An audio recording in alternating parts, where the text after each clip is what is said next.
Habang nandito ako sa terrace namin dito sa aming bahay, sa taas, meron lang akong napansin. Meron po akong napansin dito sa ano, sa mga tricycle. Yan. Bago ang lahat, ano ko muna, ipapakita ko muna sa inyo ang aming terrace. Yan. Ito po ay bagong gawa kaya hindi pa po masyadong tapos. Yan, walang kesame.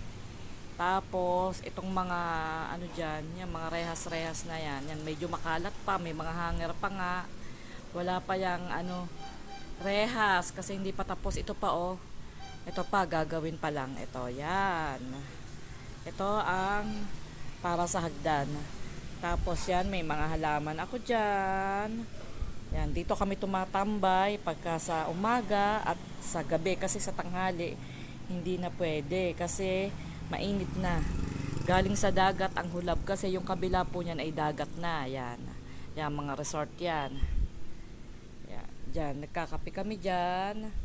Tapos yan, may mga pa-display pa kami diyan. Kaya lang makalat ngayon dahil umagang umaga maglilinis pa lang at hindi pa nga tapos ang bahay, may lababo pa nga doon, no.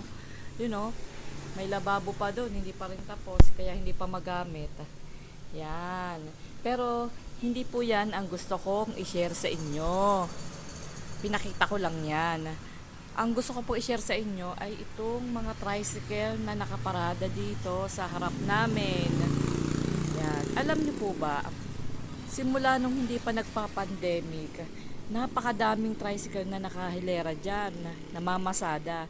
Simula dun sa dulo, yung may arko na yon hanggang dito, meron yan. Kasi hindi pa noon, tawag dito, hindi pa noon pandemic, kadami pang sumasakay. Ngayon, simula nung na 2019, nagka-pandemic, 2020 pala, yan, biglang nawala ang mga tricycle kasi nawala rin ang mga pasahero. Ang mga tricycle ay nandyan, ayan, nakapark. Pero, walang gasinong sumasakay. Ayan, ayan o. Tingnan nyo.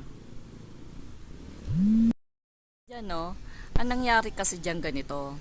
Simula nung nag-pandemic, ay di wala nang na pinagbawal nga ang mga, yung mga tricycle. Bawal na kasi bawal nga lumabas.